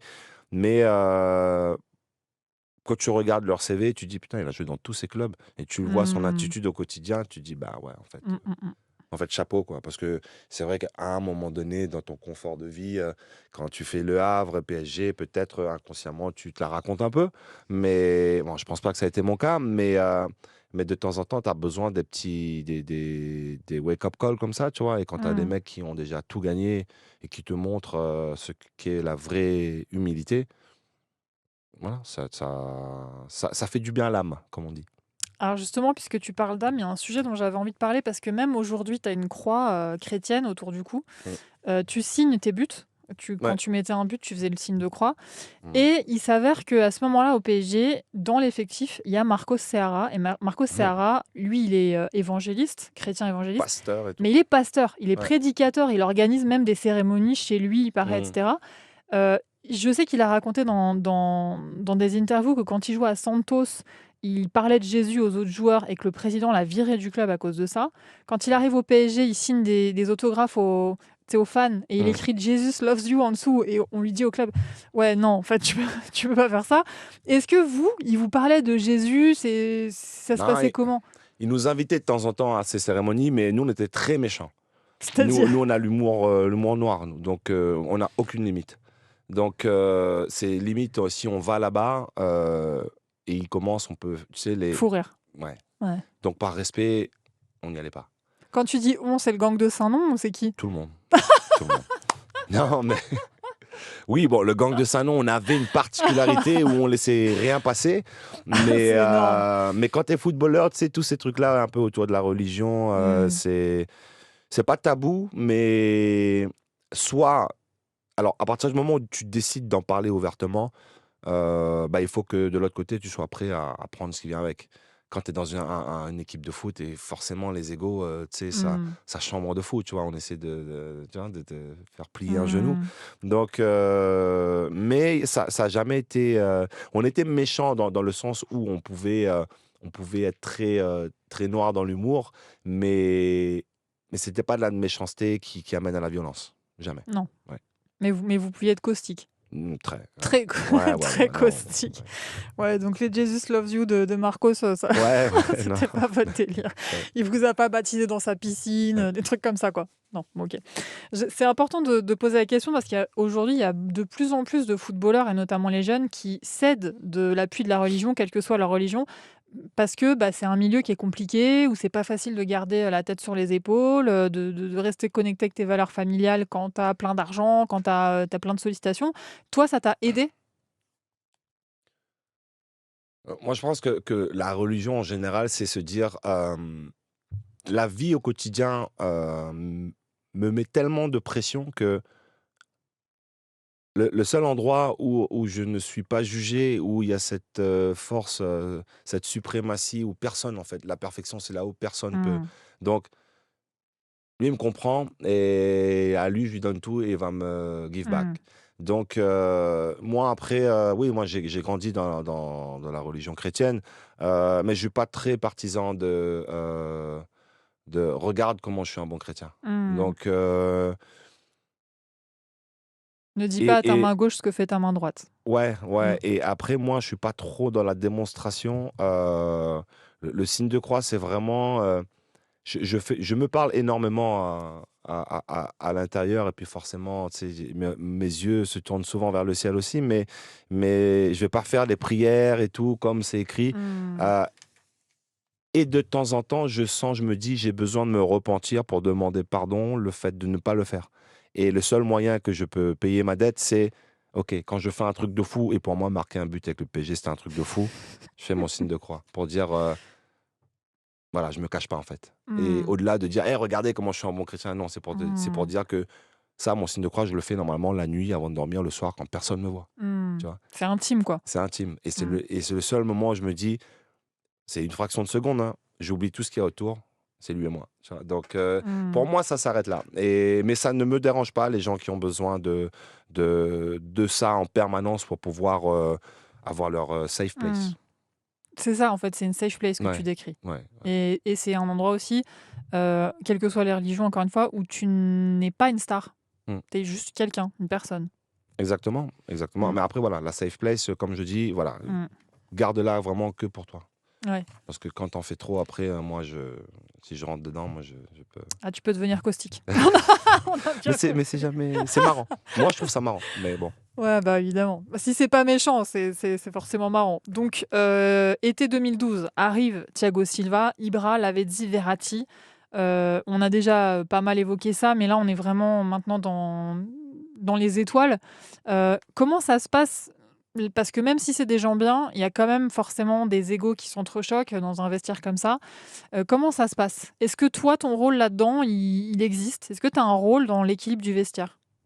Non, non, non, je pense pas. Parce que moi, dès lors où Ibra il est ici, moi, je n'existe plus. Enfin, je veux dire, c'est pas méchant, hein, mais si jamais Ibra ne peut pas courir, si jamais il a un pied cassé, s'il peut jouer à 90%, il joue. Tu vois? Moi, Hmm. moi, je dois être à 120 pour pouvoir espérer quelques minutes Hmm. de temps de jeu. Donc, je pense qu'à un moment donné, mon cas n'est plus un sujet de discussion parce que Ibra est là. Donc, mais après, chacun va se retrouver, va avoir son Ibra à son poste. Donc, Hmm. moi, quand tu as Ibrahimovic à ton poste, tu peux rien faire. Voilà, tu peux rien faire. Donc, tu l'acceptes et tu essaies de prendre ce qu'il y a à prendre. Euh, et, et du coup, j'ai jamais eu de problème avec lui. Les journalistes, quand il arrive, ouais, est-ce que Waro va lui donner le numéro 9 et tout? Lui, quand il arrive, il dit, mais moi, je m'en fous complet, hein. Tu veux le garder, tu le gardes. Il prend le 18, ça gênait. Enfin, voilà, c'était vraiment Hmm. un faux sujet. Mais forcément, moi, je l'ai accepté rapidement. D'autres un peu moins. Un aîné, par exemple, il était un peu moins conciliant et quand il jouait pas, ben, il comprenait pas.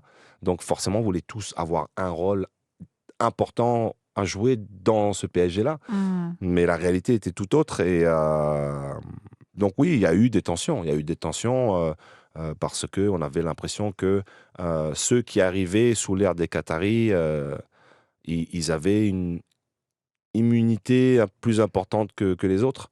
Donc, Hmm. donc on sentait un rapport un peu de déséquilibre de temps en temps. Et on se prenait un peu pour laisser pour compte. Et c'est pour ça, je me dis, c'est l'émotion. Quand tu es dans l'émotion, évidemment, tu vois noir. Hmm. Et heureusement qu'on a eu Carlo Ancelotti. Parce que lui, à aucun moment, il a vraiment traité tout le monde pareil. Donc ouais, après, C'est-à-dire qu'il prend aussi le temps d'échanger avec toi, c'est pas comme si tu n'existais pas, quoi. Hmm. Luis Enrique peut avoir ce côté un peu t'es pas dans mes plans, je te calcule pas, si j'ai bien compris. Hmm. Ça, c'est peut-être un peu moins chaleureux, on va Ouais, dire, comme ouais. management. Ça marche, donc bon, voilà. Hein. Ben, Ancelotti, je pense qu'aujourd'hui, personne n'en dit du mal. Non, Donc, jamais entendu personne en dire voilà. du mal. Donc, à un moment Mm. donné, la vérité, elle est là. Mais oui, mais il y a eu forcément des tensions, et puis ça crée des petits clans, et puis il y a des chuchotements dans le vestiaire et tout. Donc ça, c'est la vie d'un club en général. Mais encore une fois, il y avait pas. C'était pas méchant, quoi. C'était.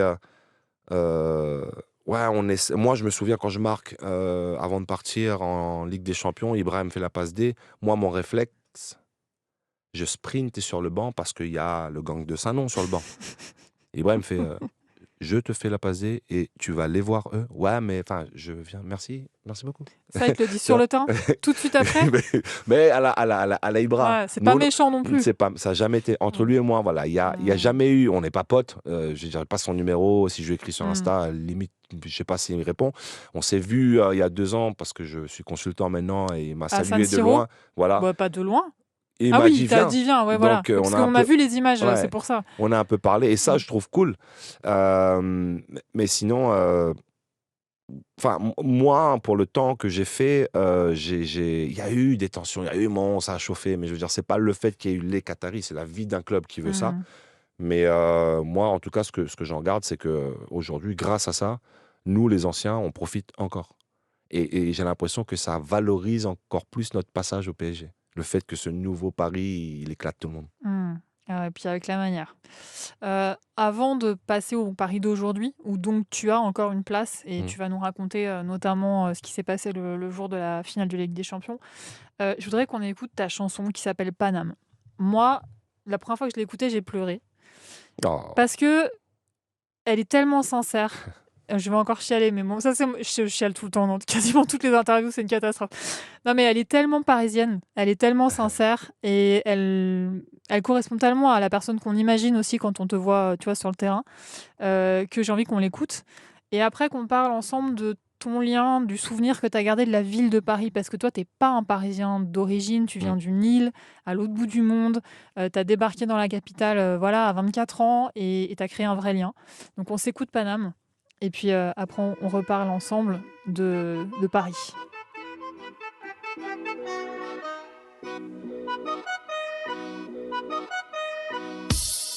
Bonjour madame, bonjour Paname. Je te chante tambour battant ces quelques vers mélancoliques, le cœur bruyant comme 10 000 fans. J'écris me repentant sous le soleil brûlant d'Afrique. Je te dessine une aquarelle. À coups de pinceau sur la rythmique, je me replonge dans tes hivers. J'envoie des mots loin dans le ciel. Pour toi, toute la clique et les tiens qui m'ont rendu si fier. Je t'ai mis tout en haut de la liste de mes plus belles réussites, sans oublier le mot magique. Je te dis merci en toute logique, merci à toi, aux villes lumières. Sans la chaleur du fond de mon cœur. Paname, Paname, qu'est-ce qu'on était bien. Ça fait un bail. Dis-moi comment ça va, je te réclame. Mon cher Paname, si je rentre au bercail, me tendras-tu les bras. Paname, Paname, qu'est-ce qu'on était bien. Ça fait un bail, dis-moi comment ça va. Je cultive le vague à l'âme, exilé bien trop loin. J'en ai tout un arpège, mon matraquant bénin. Ne cherche pas à 14h, Paname sera toujours la place. Et pour t'offrir des fleurs, je te dis midi à une terrasse. Il vaut mieux tard que mal, demain, aujourd'hui sera hier. Alors dans l'idéal, on se verra aux Folies Bergères. Le temps qui passe trop vite. J'ai tant de choses à te raconter. Tu verrais comme il est magnifique, mon petit Voltaire, mais tu sais, c'est la musique qui me fait planer. J'ai du reggae plein la tête, plus grand je veux rêver. L'insulaire en conquête, parmi toutes ces belles choses, il n'y a que pour toi que j'en pince, toi qui a peint ma vie en rose, toi qui a fait de nous des princes. Paname, Paname, qu'est-ce qu'on était bien. Ça fait un bail, dis-moi comment ça va, je te réclame. Mon cher Paname, si je rentre au bercail, me tendras-tu les bras. Paname, Paname, qu'est-ce qu'on était bien.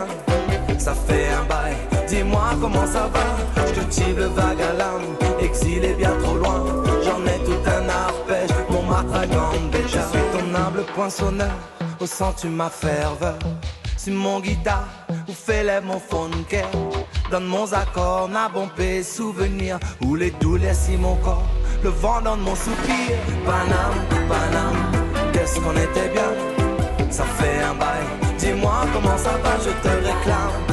Mon cher Paname, si je rentre au bercail, me tendras-tu les bras? Paname, Paname, qu'est-ce qu'on était bien, ça fait un bail. Dis-moi comment ça va, je cultive le vague à l'âme. Exilé bien trop loin, j'en ai tout un arpège. Mon matragon bêta, Paname. Voilà, Paname, je sais que ceux qui connaissaient pas le morceau ont forcément apprécié parce que c'est toi en fait dans la chanson, enfin de l'extérieur évidemment. Bon, tu t'es barré pisser pendant la chanson pour ceux qui ont pas, qui ont la vidéo, qui vont nous voir sur YouTube. C'est pour ça que Guillaume c'était était. filmé. Bah bien sûr. Ah. C'est pas grave, j'ai fait un show toute J'ai seule, une j'ai petite dansé, vessie. y a pas de problème. Mais c'est parce que je t'avais prévenu, je t'ai prévenu que j'allais t'essorer. Non, C'est mais vrai, pas de t'as vu, problème. j'avais beaucoup de questions, hein, Ouais, et ouais. c'est pas fini.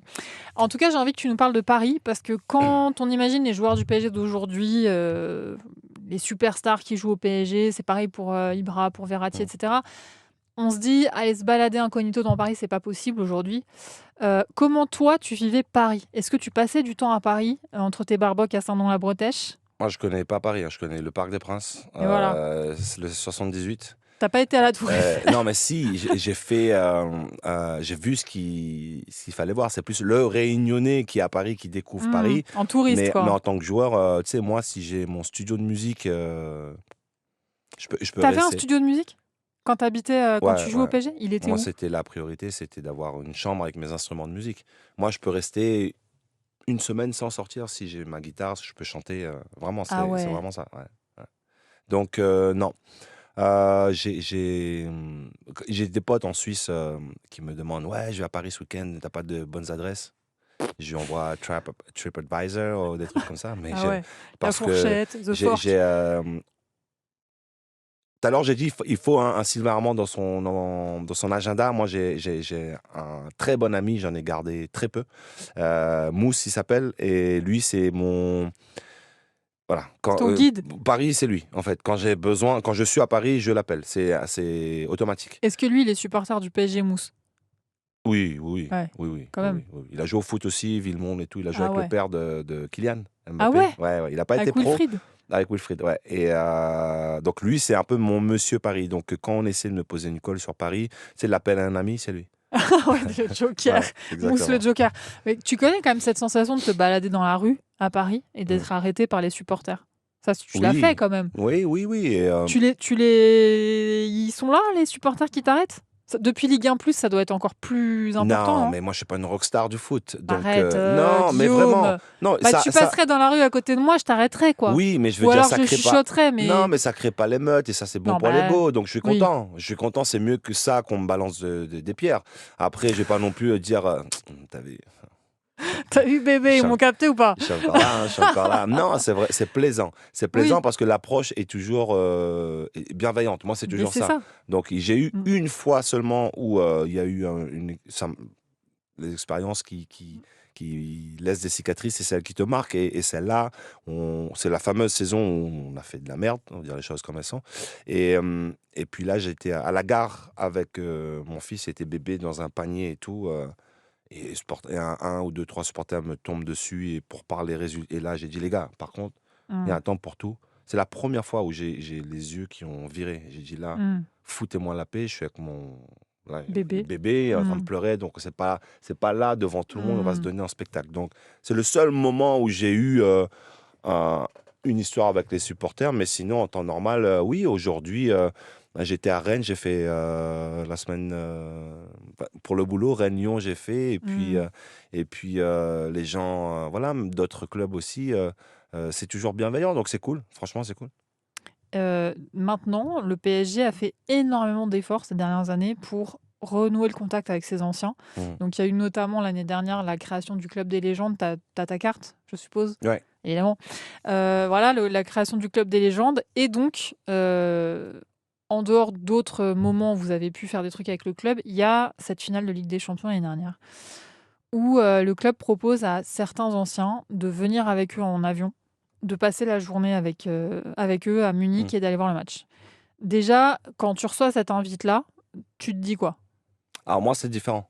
Ah. Moi c'est Anto Bacca qui m'appelle, qui me fait... Anthony Bacca qui travaille au service du numérique au PSG. Pardon. Et qui me dit, Guy, ben tiens, tu voulais chanter, c'est ton moment. Je lui dis, c'est-à-dire La fan zone, on va présenter les anciens joueurs et puis si tu veux, on aimerait bien que tu fasses un concert de 45 minutes pour chauffer les supporters avant le match. Donc évidemment content. Mais ça, c'est quand même un truc de fou. Ouais, non, mais c'était deux passions ouais. qui se rejoignent. Exactement. Donc du coup, je n'ai pas fait le voyage avec les anciens parce que moi, le match étant à Munich, moi j'ai habité toujours en Suisse. Oui. Donc et mon groupe est de là-bas. Donc j'ai fait directement Zurich-Munich en voiture. J'ai mon fils avec moi aussi, donc parce qu'il qui est grand maintenant, hein, il est plus dans un panier. Ouais, il est plus dans un panier. Non. Et parce qu'il fallait faire le soundcheck et tout. Donc moi j'avais un programme différent. C'est les balances, le soundcheck pour ceux qui parlent pas anglais. Ouais, désolé. Et du coup, on s'est tous retrouvés là-bas et ça a été un moment incroyable, magique. Il y a là sous les yeux, tiens, j'ai une photo où vous êtes sur scène. Il y a Mevlut, il y a Algerino, il y a Amara Simba, il y a Paoletta, il y a Ginola, il y a Pierre Ducrot, il y a Jaja, il y a Bernard Mendy, il y a Ludovic Jouli, Vicage Dorasso. Franchement, Greg Paisley, moment de fou, quoi. Ouais, et tu sais, moi, ces mecs-là qui étaient là avant moi, quand j'étais à La Réunion, j'étais fan d'eux. Et quand j'étais le petit Guillaume. Ginola, par exemple, c'est. Voilà, donc moi aujourd'hui, passer ce genre de moment avec les anciens, ça me touche encore plus que de voir les joueurs actuels. Pour moi, ce sont encore des enfants, et puis, mais de voir ces gars-là, c'était. Et c'est ça qui est bien, c'est cette émulsion, ce sentiment-là d'appartenance qui se crée, et la fierté que tous. C'est la première fois que je voyais d'anciens footeux supporters dans un stade. Et on a tous donné de l'énergie. Je me suis levé sur les 5 buts. Alors que d'habitude, je suis là en mode consultant, j'analyse. Chill, quoi. Ouais, pas mal et tout. Et là, je me suis levé sur les 5 buts. Je fais jamais ça. Donc, c'est ce soir-là, ce que le club a fait pour sa famille, c'était vraiment incroyable. On l'a pas dit, mais quand tu étais petit garçon à La Réunion, ton oncle était photographe. Et un jour, il t'a offert un truc assez cool. Ouais. Travaillé chez Kodak. Et à l'époque, c'était Abdul Kadji qui avait fait venir toute l'équipe du PSG en Concorde. Époque Rai et compagnie. Exactement. Et puis lui, mon oncle, il était sur place et il a eu les autographes de tout le monde. À la base, il l'avait pris pour son fils. Mais son fils, il ne connaissait pas, il s'en fout un peu du foot. Et du coup, il me les a donnés. Donc, je les ai gardés longtemps. Hein. Je pense que si je dois fouiller un vieux carton, ils doivent être encore là. Mais voilà, c'était vraiment pour l'anecdote. Ça avait du sens pour toi, ça. C'est des joueurs que tu regardais à la télé, les joueurs du PSG de l'époque. Ah bah oui. Ouais. Rai, tout ça, c'était... Ouais. C'était un sacré PSG aussi. Hein, un sacré PSG. Qui avait vraiment du panache aussi. Ouais. Donc, tu avais déjà un lien avec le PSG de l'enfance, quoi. J'aimerais qu'on écoute un minuscule passage très court du lendemain de la victoire en Ligue des Champions. Tu parles en créole, tu es sur la chaîne de télé Réunion, la première, et le journaliste, il te demande si tu as pleuré, si tu as versé une larme le soir de la finale. On écoute ta réponse en créole, mais on comprend très bien en français. Ah non, c'est pas celui-là le son. C'est Réunion, la première. J'aurais aimé l'avoir écrite celle-là. Attends, ouais, tu m'étonnes. Attends, mais celle-là, ça arrive.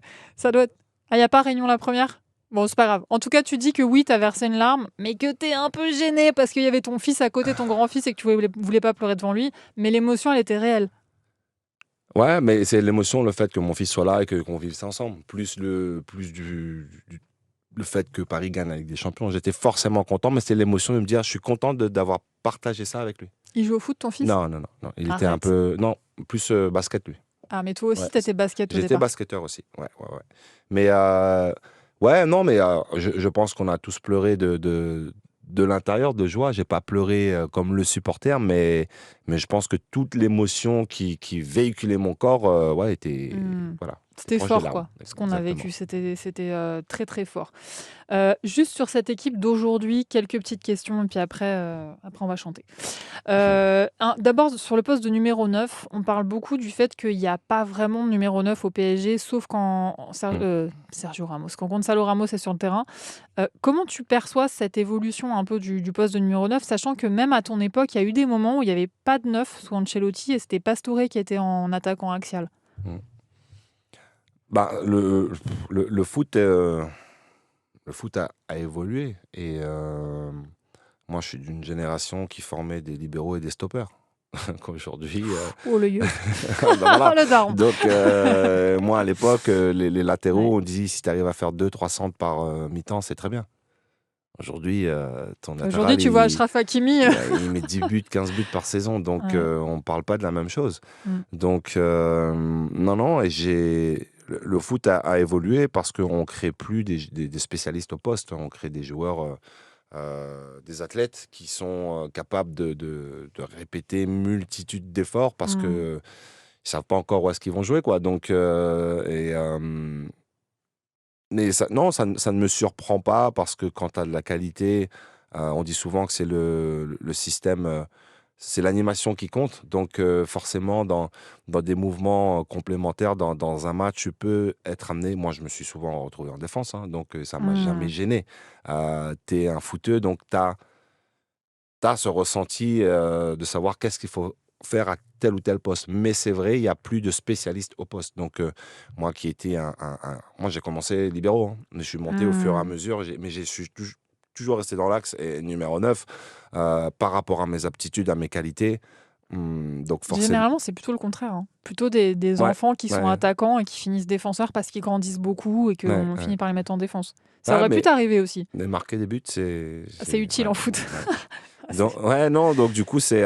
non, forcément, quand je vois un numéro 9 sur le terrain, je suis content. Je suis content parce que voilà, ça reste quand même un poste... la colonne vertébrale, c'est important dans tout, et le foot aussi.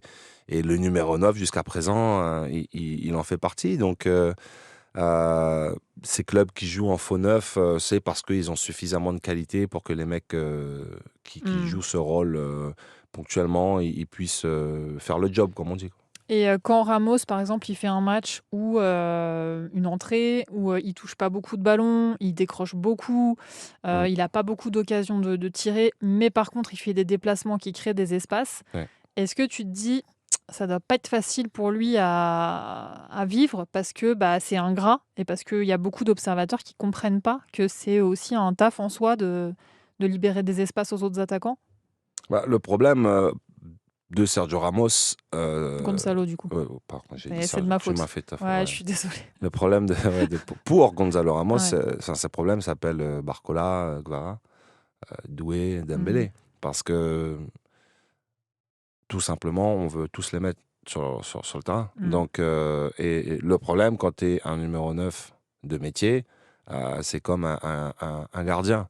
Tu as besoin de temps et il faut les enchaîner, les matchs. Donc, Puis tu as besoin de passes aussi. ouais. Et parfois, Ramos, il en manque un peu. Hein. Et t'as besoin de confiance. Donc après, comme j'ai dit, moi, je suis d'une génération où les ailiers ils débordaient et centraient. Donc aujourd'hui, faux pieds, ils rentrent tous pour enrouler, quoi. Donc on peut se poser la question, à quoi on sert, nous, maintenant. Mais pour moi, voilà, il y a encore des mecs comme Lewandowski, Olivier Giroud, il fait plus que le taf de nos jours. Donc il reste encore quelques puristes au poste. Et on voit, quand tu as un vrai numéro 9, la différence. Le gars, le ballon, il tombe jamais au hasard sur ton pied. Donc le renard du surface, cet instinct-là, ce flair-là, ça ne s'invente pas. Ça se crée au fil des années parce que depuis que tu es tout petit, c'est quelque chose que tu as en toi, c'est une deuxième nature. Et donc pour moi, non, le rôle du numéro 9, il disparaîtra pas. Il faut lui redonner sa place parce que c'est important. Et même les joueurs, je pense que tous les joueurs kiffent jouer avec un numéro 9. Moi, le peu de fois que j'étais en équipe de France, j'ai kiffé l'association, même aux entraînements, avec Karim Benzema. Et Karim, il m'a dit, putain, j'aime trop jouer avec toi parce que je peux m'appuyer sur toi. Donc lui, ça le permettait d'être libre. Numéro 10, il s'appuie. Moi, je lui rendais toujours la balle. Tiens, prends. Mais tu vois, tu sais que... Tu risquais pas de marquer des buts comme ça. Non, mais tu sais que numéro 9, j'ai besoin de toi quand j'ai pas de solution. Donc viens en Pivot, appui, quoi. je te remets, bam. Et toi, il va avoir des centres, reste dans la surface. Tu vois, tu vas mobiliser, tu vas prendre l'attention. Il y a des mecs qui vont être sur toi. Et c'est pour ça que physiquement, c'est important d'avoir un numéro 9 qui soit présent. Après, Gonzalo Ramos, lui, il a d'autres qualités. même dans l'équipe du Portugal, le fait que Cristiano Ronaldo soit encore là. Donc, c'est pas que Ouais. au PSG. Donc, c'est vrai que lui c'est dommage parce que je pense que si il arrive à faire une saison pleine, déjà, il va se découvrir vraiment. Et moi, je suis persuadé que voilà, quand tu vois le peu de matchs qu'il fait, il est très décisif. Très décisif, efficace. Donc, s'il a une saison pleine dans les jambes, ça peut faire mal. C'est qui ton chouchou dans l'équipe d'aujourd'hui? T'en as forcément un. Moi, c'est... Bon, hier, j'ai mangé avec João Neves, donc je ne peux pas dire Vitinha, mais... Si voilà. tu peux. C'est Vitinha, ouais, j'aurais jamais dit lui. Pour toi. Bah, moi, quand on me dit c'est qui ton joueur préféré, enfin, qui t'a marqué au PSG, c'est Thiago Motta. J'ai eu la référence au poste, j'ai eu Ibrahimovic. Enfin, je veux dire, il n'y a rien à dire. C'est le meilleur attaquant, en tout cas. Mais moi, ça a été Thiago Motta. Parce que le PSG, aujourd'hui, joue joue le football que moi, je conçois. Peut-être pas le football que moi, j'ai eu l'opportunité de jouer ou même créer sur le terrain. Mais comment, au fond de moi, je conçois le foot, c'est ça, en fait. C'est comment pensait Thiago Silva, comment il jouait et comment joue Thiago Motta, pardon, et ce PSG-là. Donc c'est pour ça que quand je te dis la simplicité, c'est la complexité résolue. Cruyff, il a dit, le plus dur dans le foot, c'est de jouer simple. Pour moi, il n'y a pas plus beau qu'un contrôle orienté et une passe du plat du pied. T'as dû kiffer de jouer avec Verratti alors quand même, non? Marco, c'est différent. T'en as pas beaucoup parlé de Marco. Non, Marco, c'est différent. Marco, évidemment, c'est un joueur incroyable. Moi, après l'anecdote, on est à Montpellier. Pour une fois que je suis sur le terrain, Carlo me fait jouer. Il fait les petits ponts dans la surface. Forcément, faute, carton rouge. Et qui c'est qui sort? C'est Bibi. Oh non. Donc, j'en ai voulu. Non, Marco, c'était incroyable. Marco. Mais après... Ouais, moi, je suis d'une autre génération, tu vois. Moi, c'est les transversales de David Beckham, tu vois. Ce sont des gestes de classe différents, tu vois. Je veux dire, nous, notre génération, on a connu, la génération PES, ce changement avec Cristiano Ronaldo, quand il a commencé à faire ses virgules, ses trucs. Là, ça a basculé sur le côté, OK, la technique, aujourd'hui, c'est ça. Mais nous, la technique, à l'époque, c'était 50 jonglages du pied droit, du pied gauche, de la tête. Maîtrise du ballon. Donc, moi, j'ai beaucoup... Moi, voilà, Thiago Motta, pour moi, ça a été le joueur de foot, pour moi, c'est ça. C'est ton joueur préféré? Il joue en 2 touches. Il me dit, Guy, si je fais 3 touches, c'est que je suis malade. Ah ouais?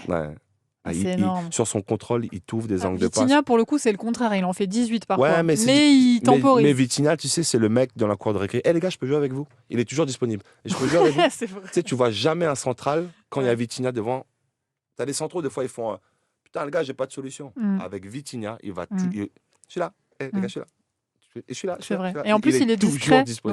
Donc c'est incroyable. Et puis, lui, c'est un vrai métronome. Donc, lui, je pense que c'est un mix entre Blaise, entre Verratti, Thiago. Il a tout. Il a vraiment tout. Et moi, il m'éclate. C'est incroyable. Guillaume, on va terminer avec une citation. J'aime les citations. Oui, justement, celle-là, tu l'avais surlignée. Tu as posté une page d'un livre sur Instagram il y a quelques temps et tu avais surligné cette citation. C'est celle-là. T'es un sniper, toi. C'est mon taf, attends. C'est juste la peur de couler qui nous empêche de flotter en paix.